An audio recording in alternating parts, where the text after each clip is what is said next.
What if 80% of your success was hiding in just 20% of your efforts? This week on Profit with a Plan, I am talking with Perry Marshall, the man who wrote the book, literally, on turning that principle into unstoppable growth. He's sharing the exact strategies that have transformed businesses across hundreds of industries. Here's what you'll get today: how to pinpoint the vital few tasks that are driving the most results, how to simply find simple ways to shift your focus to high impact activities that actually move the needle, and a method to continually refine your approach for exponential success. So, if you're tired of spinning your wheels and want to start seeing massive ROI, this episode is a game changer. So, tune in to Profit with a Plan and learn how to work smarter, not harder.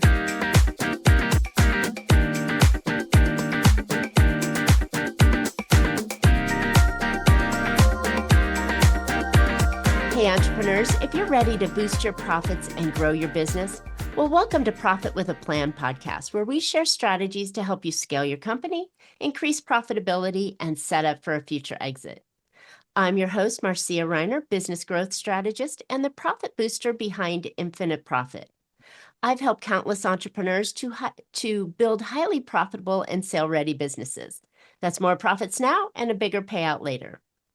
And today's episode is sponsored by Infinite Profit, where we don't just talk profit, we deliver it. If you're ready to move your business to the next level, visit infiniteprofitconsulting.com. But before we dive in, I've got something special for you. If you ever felt like you're doing everything right, but it just seems not to get the traction you deserve, well, here's a tip for you. Try customer reviews. They can be your secret weapon to attracting new clients and boosting trust. That's why I'm excited to share our free growth and marketing audit at profitbooster.biz. In just one session, you'll learn how to turn those reviews into real growth. And if you're ready to stand out, go visit profitbooster.biz and get started.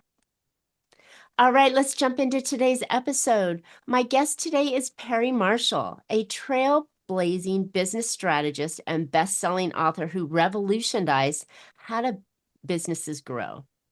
Known for his ultimate guide to Google Ads and 80/20 sales and marketing, Perry has transformed the ways companies think about success, consulting across 300 plus industries and influencing over 400 billion in digital ad market. He is also the visionary behind the 10 Million Evolution 2.0 prize and a leader in merging science and business innovation. Perry's expertise in uncovering high-impact strategies makes him an essential voice for anyone looking to achieve exponential growth. Wow, Perry, I'm super excited to have you on, and I've been a follower of the 80/20 rule for so long. Well, it's good to be here. I want to tell you a story, a true story from a good friend of mine that I talk about in the book. His name is John, and when he was 17, he dropped out of Catholic high school, hitchhiked to Las Vegas, and became a professional gambler, complete with fake ID and all of it. And after about 3 weeks of that, he said, "Boy, this professional gambling stuff is harder than I thought it would be." And he went to a gambling bookstore and he was looking around and he got into a conversation with a guy who he found out was another professional gambler. And John says, "Do you think you can teach me what you guys do?" And he said, "For a percentage of your winnings, we can teach you what we do." And so they shook hands and had an agreement. "Jump in the Jeep, John. We're going for a ride." They jump in the car. They're going down the highway. John says, "So, how do I win more poker games?" And the guy says, "You have to find marks. Those are people who are going to lose. You don't want to play other professional gamblers. You want the kid from Wichita who's 18 that just got his grandmother's inheritance money." And John says, "So, where do I find that guy?" And he pulls into a parking lot of a strip club and he takes John in there. And there's music and women and distractions. And he sits down at the table and he pulls a sawed off shotgun out of his jacket, opens it up, in the middle of this loud club. He slams it shut. So it goes, and there's a couple biker dudes over in the corner, and they're like, whoa, who made that noise? And the owner comes over and says, hey, what's going on over here? It's okay. Just keep leaving the lad a lesson. John, did you see those biker dudes who turned around when they heard that noise? Yeah. Don't play poker with them. They're not marks. Play poker with everybody else. And that is what we call racking the shotgun. And everything you do in marketing and advertising and sales is racking the shotgun. And it separates the few from the many. Some Wow. people opened the email, some people didn't. Some people clicked on the link, some people didn't. Some people got on the Zoom call, some people didn't. Some people bought, some people didn't. Some people did the upsell, some people didn't. And what all of us are tempted to do is focus on the 80% that didn't do anything. And it's really about the 20% who do something, because the ones that do, they're not 4 times more effective, they're 16 times more. Wow. 80-20 is about 16 to 1. It's not about a little bit of difference. If you hire 10 salespeople, it's basically a law of the universe that 2 of them will outsell the other 8. Like the 2 all by themselves will outsell the other 8. And it's Mm-hmm. not because there was anything wrong with your hiring process. This is just the way the world is. And most people are fighting 80-20, and they're trying to make everything equal. And they're trying to fix the 8 salespeople, or they're trying to get the customer that didn't turn their head and they didn't respond and they didn't pay it. Well, what's the matter? Well, like, what, how do we get, you can't, they're not going to. And so what this means really, marketing is not a convincing people process. It's a Mm-hmm. disqualification process. Yes. I love that story. You had me leaning in the whole time. Perfect marketer for the education on it. And what a truth to it, because, okay, I cried through my 2 statistic classes that I had to take, right? Because it was like, it wasn't until the end of the second one that I went, oh, I get it. Everything falls between the bell curve. And where you want to be is you want to invest in the peak of the bell curve, not the outer outliers, right? And so, not to scare everybody away, but that's your reasoning. It's like, really, there's only so many people that are ready to buy right now. And if we spend so much time focusing on those that aren't even aware that they have a problem yet, we're wasting our time and money. Well, so here's the punchline. And this is the part that set my brain on fire and made me realize that I never really understood 80-20 in the first place, even though I had thought that I did. Okay. The punchline is there's a top 20% of the top 20%, and they still produce 80% of the 80%. So if you hire 100 salespeople, 20 of them will sell 4 times more than the other 80 put together. So person for person, they're 16 times more. But if I just take the top 20, the top 20% of the top 20% will sell 80% of the 80%. So that means sales is driven by a handful of, 4. I was like trying to do my math in my head. 4, right? If you have 100 salespeople, 4 of them will produce 2/3 of the sales. Wow. And this is true of customers too. 4% of your customers produce 2/3 of your sales.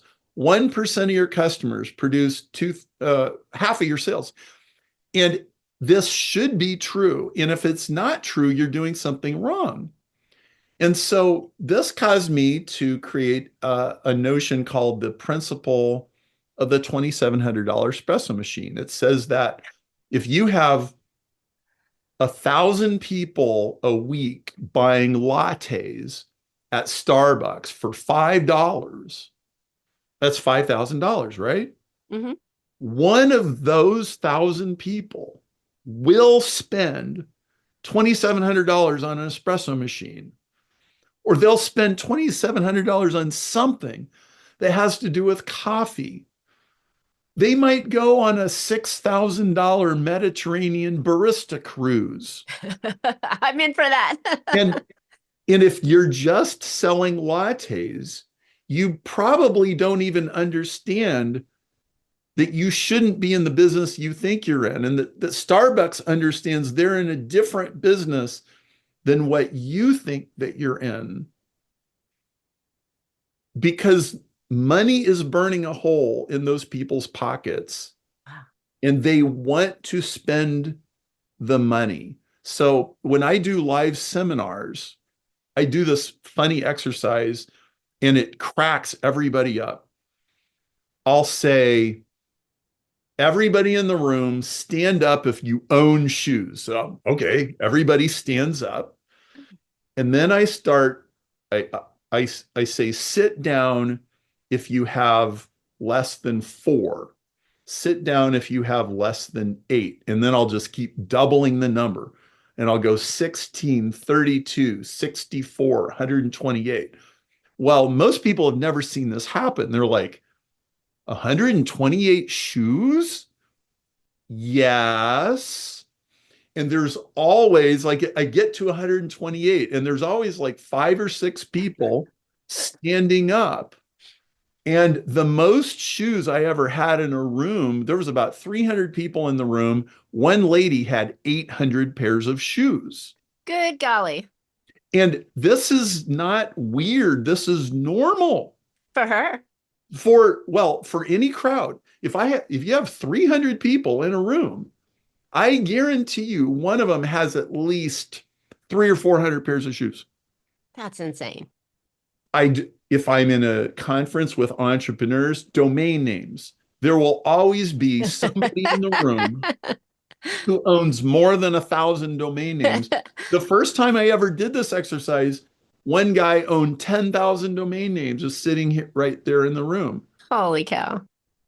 Everything is like this. Okay. Books, 20% of the readers own 80% of the books. 1% of the readers own 50% of the books. This is so true everywhere. When you see it, you will never unsee it again. That's insane. So how do we take that into our business and find that one customer or those 4 customers that are fanatics about our product? So let's start with anybody, listen, any business that's got any traction. Right. You have 10 customers, you have 100 customers, you have 35, whatever the number is. If you have 10 customers, one of them wants to spend 5 times more money than all the rest of them spent. Okay. Guarantee you it's true. Okay. And not only that, they are spending that money somewhere. Whether with you or not. I promise. Like, you own a coffee shop, you don't even know that one of those people that drove through and ordered a latte, one of them went on a Mediterranean barista cruise and spent $6,000. You have no idea that the $5 they gave you is just the tip of the tip of the tip of the iceberg, because they are what I call a hyper responsive customer. Okay. And they can't get enough. I mean, these are the people that go to the concert and they buy the backstage passes and they line up for hours when the tickets are going on sale, and then they line up again at the door so they can get in and get the best seating. Like, this is how the world is. This is how people are. And logical people don't like it. It's like, that's weird. That doesn't make sense. No, I'm thinking I want more of those. How do I find them? Money is made on weirdness. You flow with it and you go, what else Does the hyper responsive customer want or need? What is the unscratchable itch Yeah. that they have that I can scratch? And life becomes so much easier. And guess what? You don't have to treat everybody equally. You don't have to give them all equal time. You don't give the same amount of time to your $5 latte customer as you give to your Barista Cruise Mediterranean customer, because the hyper responsives deserve more attention and they want more attention. And they're willing to They'll, pay for they'll it. pay for it. And it Wow. keeps going and going and going until you literally run out of people. And so, those of you who are listening who have hundreds, thousands, tens of thousands of customers, it's almost a dead certainty that you're leaving significant amounts of money on the table. Wow. Now, I've heard of this VIP experience before, right? The customer that's willing to pay for it, that does everything that you just described, that just wants that kind of experience on it. So are you suggesting that we create offers that match the $5 latte and in between and the $6,000 barista Mediterranean cruise, we should have offers that serve everybody? Is that what you're suggesting? Yeah, most people are already selling a latte. That made On sense. every corner and then some and you know Right. 7-Elevens and AM PMs and yes. And well, so if 30 people spent $5, one of them will spend $100. And Yeah. if 300 people spent $5, one of them will spend like $800. Like there's, and so if you start stacking it up, you'll find most people are leaving anywhere from 1/3 to 2/3 of the money on the table, and they're not Oh, even for sure. picking it up at all.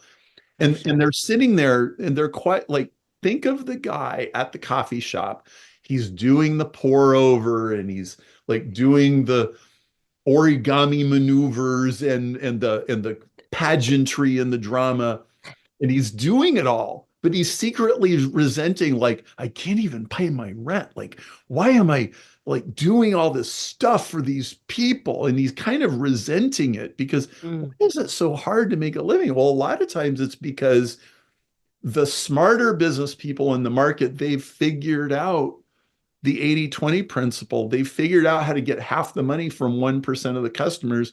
And a lot of times that's almost invisible to everybody else. And you don't realize the coffee shop across the street is in a different business than you, and you don't know it. Mm.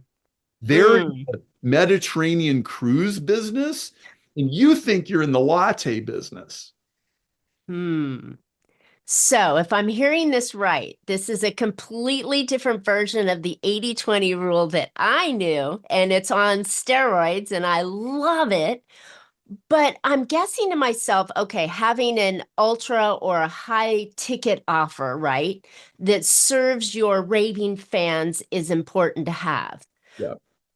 But it's not the only thing you need to have because you still need to sell those $5 lattes to get the people in the door that would even consider the high ticket or the ultra high ticket offer that you have, correct? Yes, but then 80/20 works on the opposite end too, because 80/20 says that 20% of your customers lose you money. You don't even make money on Uh, those people. exactly. And that you would make more money if you didn't sell anything to them Lattes. at all. And if you just sat in the office instead of making them a latte. And this is this is almost always, almost any business. I could walk into any business, 10% of their customers are losing more money than they're making, and they should fire the customer. They will immediately be more profitable. Their revenue won't go up, but their profit will go way up because they're taping dollar bills to every product. So most businesses, 10% of the products they sell lose money and they don't know it. 10% of Mm, their clients lose them money. 10% of their employees lose them money because they would hmm. really do better if they got rid of the bad employee instead of keeping them around. And so 80/20 is really about making more while doing less because you're doing less, because you know it's a law of physics that a few of those customers are going to spend way more money. Is also law of physics that a few of those customers are going to chew up resources.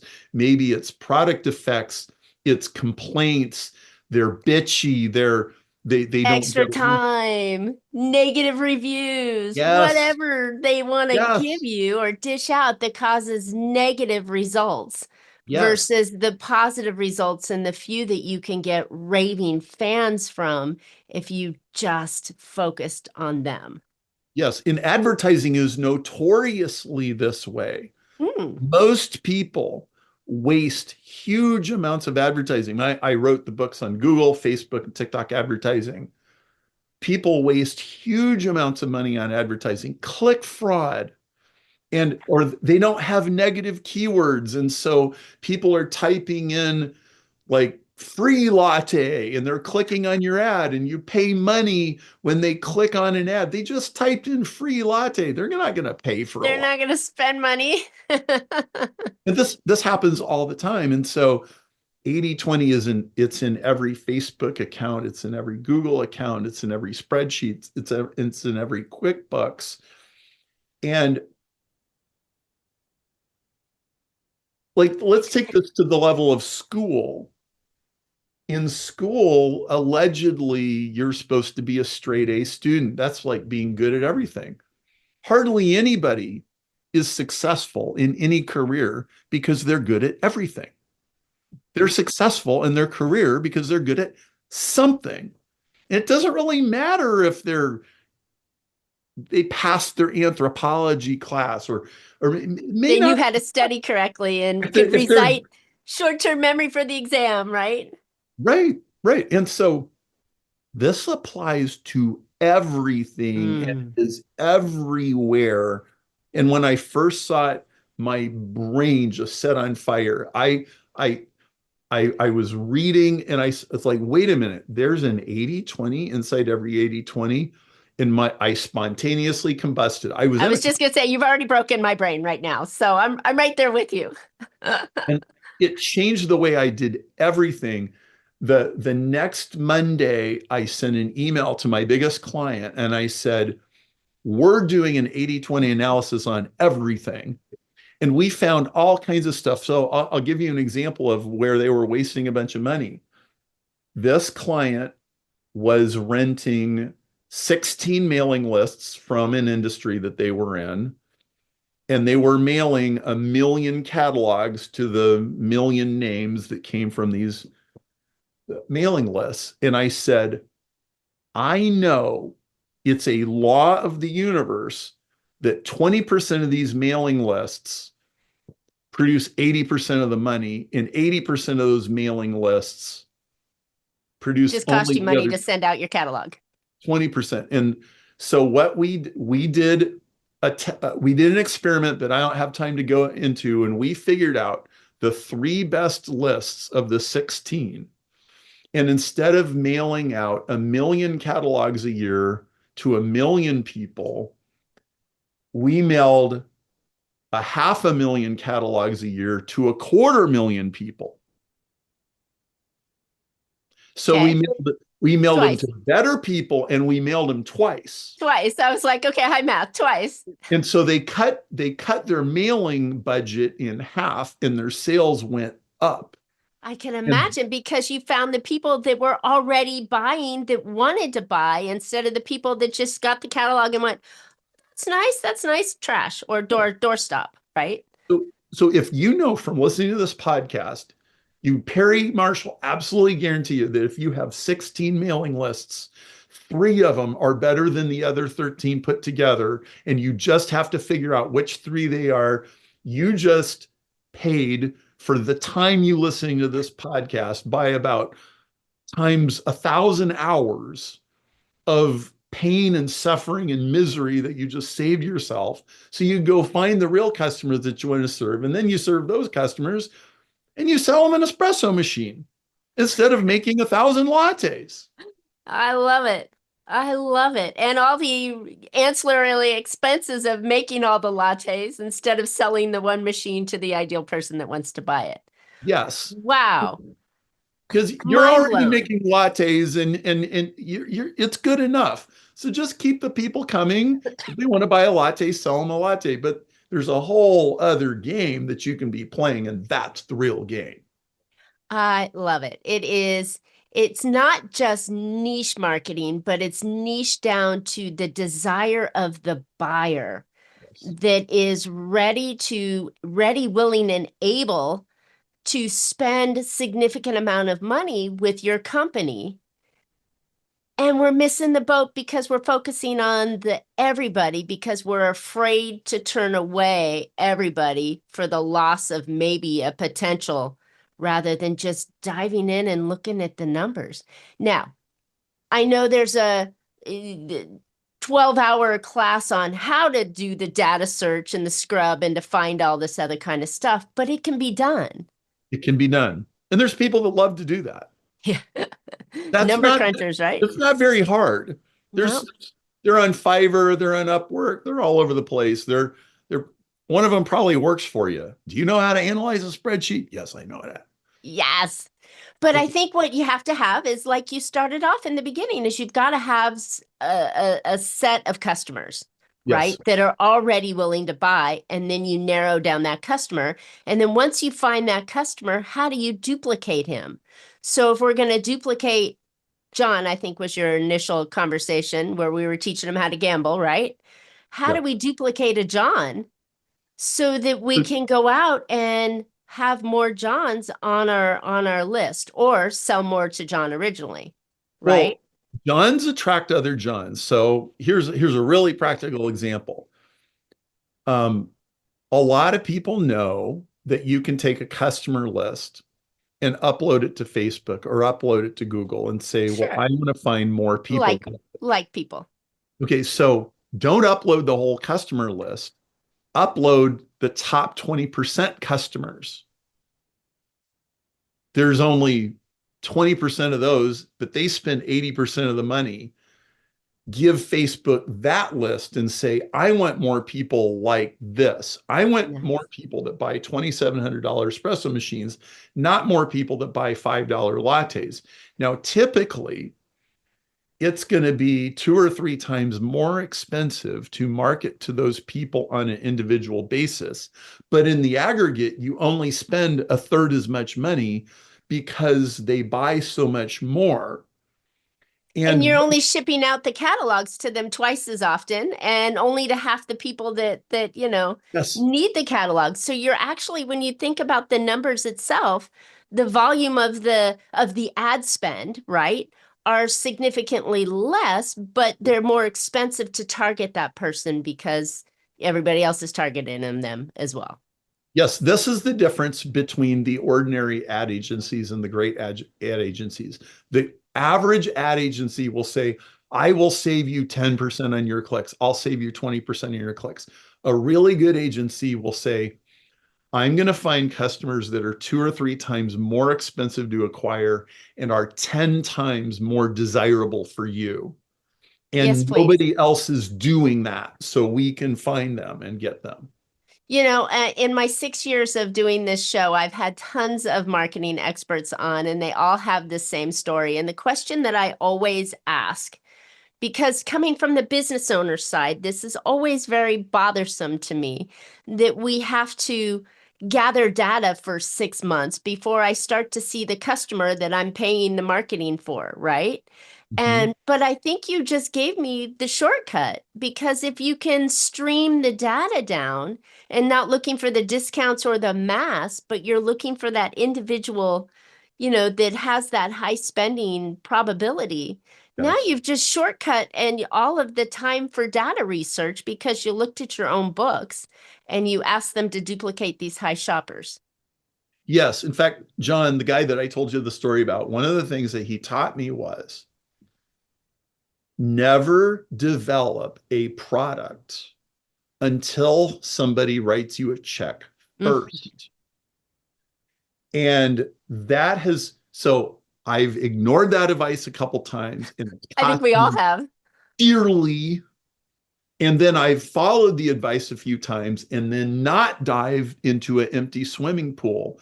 You can go to somebody and you can say, I will develop this software for you and I'll give you 60% off, but you have to write me a check today and it'll be ready in a year. And if you can't get anybody to write you that check, you should not develop the software. Well said. Well said. I know that there's so many people that talk about that. Deliver the, if you're teaching a course, only create, the concept. And when people buy it, then deliver lesson one and get your feedback. And then from that feedback, deliver lesson two that you just created off of what you learned, right? So it's Yes. that learning from the buyers that want to buy. But so many people like, I've got this great widget here and I've made it and designed it and it's special and now I'm going to sell it. No, Yeah. We you got to all find the buyer first. we all get wrapped up in the amazingness of our own creations, Of and course. yeah, it's a trap. It is a horrible trap that I'm sure we've all experienced throughout the years. But what a brilliant idea to take what we're already doing. Now, I'm not telling anybody scrap your business, but let's be smart about your business and think about how you can, as we said in the beginning, work smarter, not harder, and reap in the profits from the cream of the crop that we all want in the first place, that's willing, able, and ready to buy your product. Boom. I'm like, you broke my brain. This is fantastic. Completely different from the 80-20 rule or exponentially different from the 80-20 rule we all know, and it's brilliant. Now, the only question is to the audience, will you take this advice and run with it? Or will you be the 80% of the 80% of the 80% that don't because you think you're doing it right? That's Whew. right. Great, great, great conversation. Perry, I need to know more. Where do listeners find out more about you and your If you go to 80-20 methodology?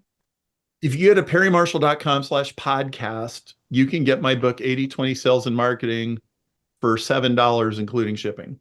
Nice. So it's about $20 on Amazon, but in the US you can get it for 7, including shipping, and the book will melt your brain. It's already going.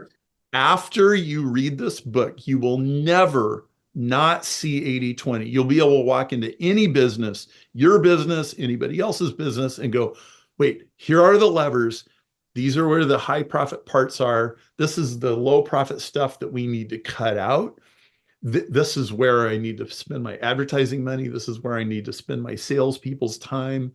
And it will completely reverse your notion that sales is about chasing people. It'll make you realize, no, sales is about only certain people are ever going to buy, and only certain people are ever worth your time. So let me give you a quick example of how I use this, and it illustrates the posture. When we wrote our Facebook advertising book, at that time, Facebook advertising was really new and it really only worked for certain kinds of businesses. Mm-hmm. So we didn't want a whole bunch of people to buy this book and give us 1-star reviews and say, this sucks. It doesn't work. So we put a quiz on page 2 of the book. We said, go online, take a quiz, and do not ever advertise on Facebook unless you get at least a 6 out of 10 on our quiz. Like, take the book back and get a refund if you didn't get a 6. And when a person read that, they're like, oh, this person is not BSing me.